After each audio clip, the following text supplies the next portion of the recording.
Bonjour et bienvenue dans cette nouvelle vidéo. Je suis Jules Rocky Mbounou, chef de service assistance utilisateur et hotline.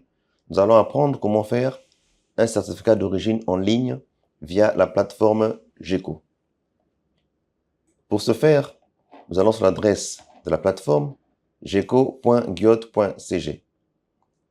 Une fois sur la page d'accueil, nous nous connectons grâce à nos identifiants, l'adresse mail et le mot de passe.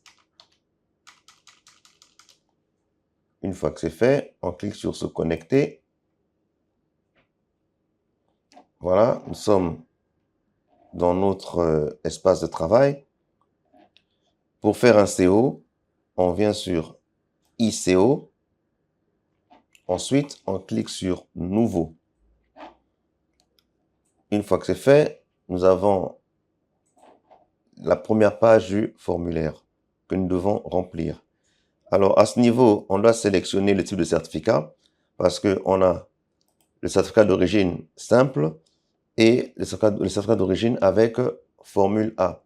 Et celui avec formule A est recommandé pour la plupart des pays de l'Union européenne, France, Belgique, Allemagne, etc. Donc, je choisis certificat d'origine plus formule A. Le mode de transport, je prends la voie maritime. Le type de certificat, est-ce un produit pétrolier ou non pétrolier? Je choisis non pétrolier. Zone de production, la zone où ce produit a été obtenu. Je prends par exemple l'Opola. Chambre de commerce, celle de Pointe-Noire. Le bénéficiaire, donc c'est l'entreprise à qui appartient donc le CO. Le destinataire, c'est la personne qui va recevoir la marchandise. Donc on a choisi. Adresse de livraison, je mets l'adresse.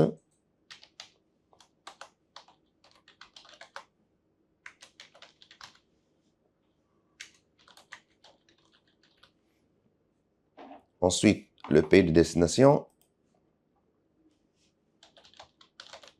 Voilà, c'est fait. Le nom du navire. Togo Grande, par exemple. Le port d'embarquement. Bien sûr, port de Pointe-Noire, ça part du Congo par voie maritime. Port de destination, c'est un port français, donc je choisis Rouen. Une fois que c'est fait, je m'assure que tout soit bien rempli. Ensuite, je clique sur sauvegarder et ajouter produit. Voilà, créé avec succès. Nous avons là l'entête de ce que nous venons de faire. S'il y a des éléments à modifier, on clique sur modifier. S'il n'y a rien à faire, on continue. Et pour continuer, donc, c'est la partie produit qu'il faut ajouter. On clique sur ajouter la ligne. Le produit, c'est donc du bois. Nombre de colis, je mets un nombre de colis. Nature du bois, je prends par exemple Okume. La marque, bon, je mets la marque du produit.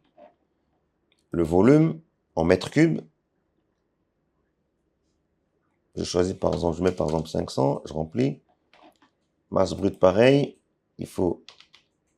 je remplis la masse brute et je choisis l'unité statistique de la masse brute.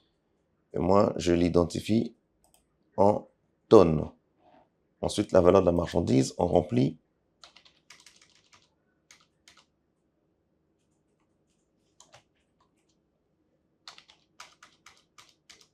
Voilà.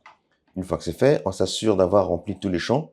Ensuite, on clique sur ajouter nouveau produit. C'est fait. Notre ligne de produit qu'on a ajoutée est là. Si nous avons une autre ligne de produit, on clique encore sur ajouter. Si la ligne de produit qui vient d'être créée contient des erreurs, on vient sur action, on clique sur éditer. Si on a mis une ligne de produit en trop, on vient aussi sur action, ensuite supprimer. Voilà, donc là, tout y est, nous avons notre en-tête, nous avons notre ligne de produit. Il faut donc ajouter la pièce justificative. on vient ici, on clique sur ajouter le fichier attaché. Et là, je vais choisir, je vais aller prendre le fichier. Bien sûr, au préalable, il doit être scanné et mis sous format PDF. Je vais aller chercher le fichier attaché. Le fichier doit être de format PDF, mais aussi de taille inférieure à 2 mégaoctets. Voilà, je choisis mon fichier. Je joins la nature, je mets facture. Ça peut être ta facture, ça peut être l'AVE ou un autre document, mais un document qui va justifier.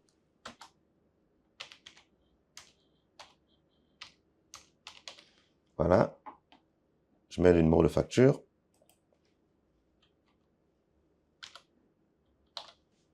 Une fois que c'est fait, je clique sur sauvegarder le fichier. Fichier créé avec succès. Donc là, nous avons l'entête, nous avons la ligne de produit, nous avons notre fichier attaché qui est là. Tout est OK.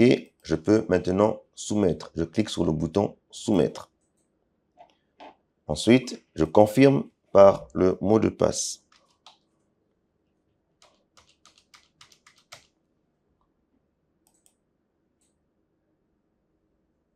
Voilà. Certificat soumis avec succès. À ce niveau-là, qu'est-ce qui se passe? Mon certificat apparaît ici. Et tout ce qui me reste à faire, c'est aller à la chambre de commerce, payer la validation pour que la chambre de commerce prenne le relais sur le dossier et traite. Voilà, c'était tout. Nous avons appris maintenant comment soumettre un certificat d'origine en ligne par la plateforme GECO. C'est tout pour aujourd'hui. On se retrouve prochainement pour d'autres vidéos.